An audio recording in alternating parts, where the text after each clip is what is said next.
Hi class, Brandon here.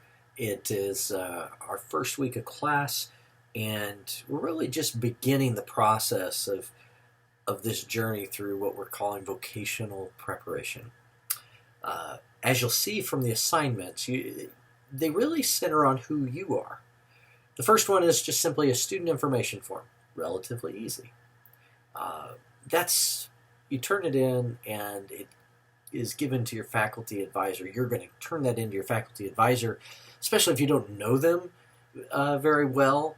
Uh, if you're an online student, not on campus, aren't connected to your faculty advisor really, this is a way to start that ball rolling, name, basic information, what you're wanting to do, and they can start thinking about possibilities for you. And then when you have the conversation, they're not starting from scratch. Uh, it's still not a lot.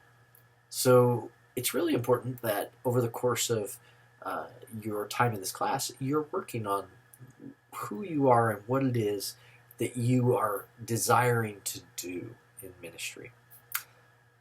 Obviously, Central Christian College of the Bible, we're a ministry preparation school, and so in all likelihood, you have some form of idea of ministry in mind, whether it be in a traditional church setting, parachurch, a marketplace ministry of some sort, where you are doing what might be a secular career field, but you're serving Jesus in that capacity, maybe even doing some sort of workplace ministry or something like that. When I was still serving in surgery, that was part of what I did. And then also the mission field. These are things that you probably are coming into this class already having some idea, this is what I want to do. Our goal is to, as you go through this 8-week course, to kind of work through some of the remaining questions, maybe be confronted with some ideas, things you need to work on, as well as get you prepared for the more technical side of setting up the internship itself. I want to point you to our text, Preparing for Ministry. Chapter 1 is a good just kind of overview of where vocational preparation really begins, and that's with you, who God created you to be, and grappling with as an individual. What are the different aspects of your identity that God placed there, obviously, for His purposes? What are those purposes? And how are you going to live that out? What is it to be obedient to that call, to step into, lean into that identity that you've been given? It starts with recognizing that we are children of God, but God is this multifaceted, beautiful being who is so big, so wonderful, so perfect. He can have literally millions and millions and billions of expressions of different aspects of who He is.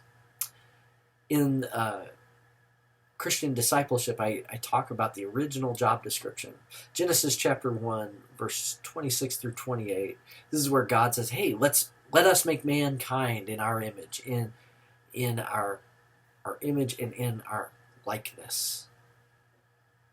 And so part of stepping into our call is recognize we were lovingly and very specifically made to be reflections of His image, to live in His likeness.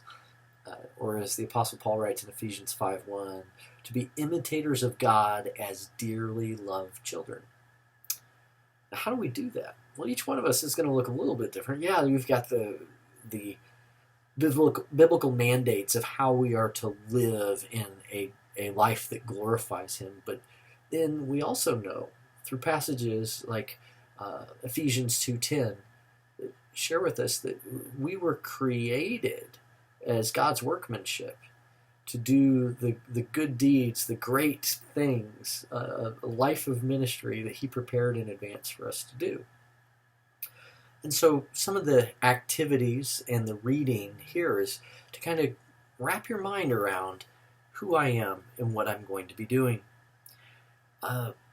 That style of influence, analysis, and response, what you're doing there is you're going to take one of several tests. The Myers-Briggs is on there, Strength Finders is on there, There's a disc profile test on there. We also have two others that you may be less aware of. There's the Enneagram. There's a free version of an Enneagram test, and then also a ministry profile, the APEST, based on Ephesians chapter 5, and gives you an idea. It's kind of like taking a biblical Myers-Briggs, spiritual formative Myers-Briggs test. I think you'll enjoy that. What you might find out about yourself, but then asking you to write a response to after taking 3 of these. It doesn't need to be exhaustive, but it needs to kind of evaluate, yeah, well, this fits, this doesn't.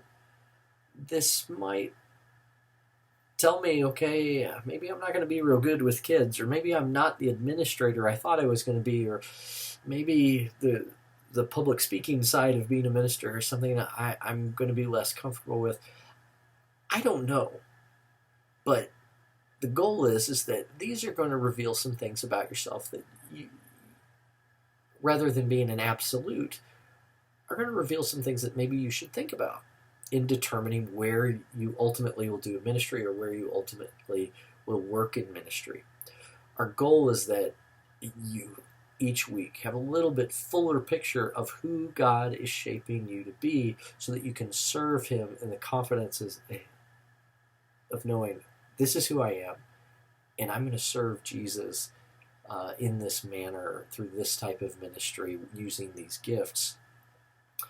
On top of that, I really want to encourage you to do something that Hillman talks about in this book.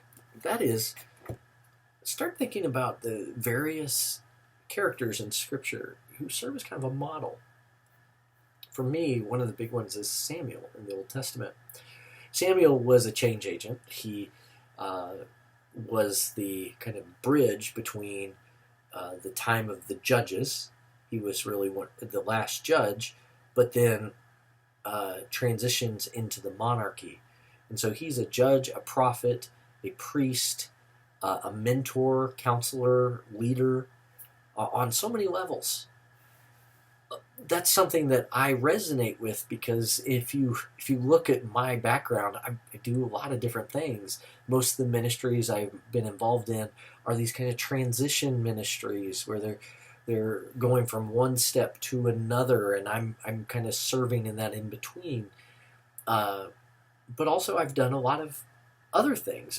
I didn't start in ministry. I'm a surgical PA. I've done a wide range of things. And so he resonates with me, and where he finds his strength and his identity so that he is stepping into his vocation in the midst of all those changes is going back to God and saying, God, can you believe this is happening? And God says, hey, I've got you.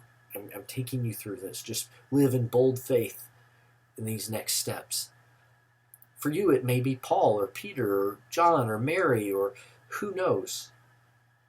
But I want you to consider those things over the course of this week and the weeks to come. All right, if you've got questions about any of this, let me know. Look forward to hearing from you. Look forward to seeing your assignments after those tests and the follow-up paper.